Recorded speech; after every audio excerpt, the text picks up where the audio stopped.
World championship of legends అని ఇంగ్లాండ్లో senior క్రికెటర్ల tournament ఒకటి జరుగుతోంది. ఇంచుమించుగా మన వరల్డ్ కప్ లాంటిదన్నమాట ఈ టోర్నమెంట్. ఆ రేంజ్లో చేస్తున్నారు కూడా. అయితే ఈ టోర్నమెంట్ని ఇవాళ ఇండియా వర్సెస్ పాకిస్తాన్ మ్యాచ్తో ప్రారంభించనుంది మన భారత్. ఇండియాకు యువరాజ్ సింగ్ కెప్టెన్ అయితే శిఖర్ ధావన్, అంబట్ రాయుడు, సురేష్ రైనా, యూసఫ్ పఠాన్, ఇర్ఫాన్ పఠాన్ ఇలా ఆల్మోస్ట్ అంతా మనకు తెలిసిన ఇష్టమైన ప్లేయర్సే ఉన్నారు టీంలో. బట్ వీళ్ళే ఇప్పుడు WCL నిర్వాహకులకు షాక్ ఇచ్చారు. అదేంటంటే ఈరోజు పాకిస్తాన్తో మేము మ్యాచ్ ఆడట్లేదు అని.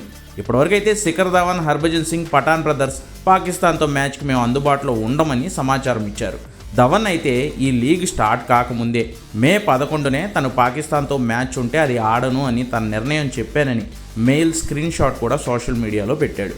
పెహల్గాం దాడికి నిరసనగా పాకిస్తాన్తో ఇక మ్యాచ్లు ఆడకూడదని తన నిర్ణయం తీసుకున్నానని, తనకు తన దేశం కంటే ఏది ఎక్కువ కాదని శిఖర్ ధావన్ చెబుతున్నాడు.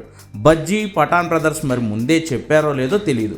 కీలక ఆటగాళ్లు నలుగురు ఆడట్లేదని సడన్గా చెప్పడంతో మరి ఈ మ్యాచ్ అసలు ఇవాళ జరుగుతుందో లేదో కూడా తెలియడం లేదు. జరగకపోతే మాత్రం నిర్వాహకులకు ఇది పెద్ద దెబ్బ అని చెప్పాలి. ఎందుకంటే చాలామంది ఇంగ్లాండ్లో ఈ మ్యాచ్ చూద్దామని టికెట్లు కొనుక్కున్నారు. మరి ఈ లీగ్ మీద BCCI అజమాయిషీ అయితే ఏముండదు. ఇదో ప్రైవేట్ టోర్నమెంట్ కాబట్టి ప్లేయర్ల ఇష్టం పైనే ఆధారపడి ఉంటుంది. సో చూడాలి మనోళ్ళు ఇచ్చిన ఈ షాక్తో అసలు ఇండియా పాకిస్తాన్ మ్యాచ్ ఈరోజు జరుగుతుందా జరగదా.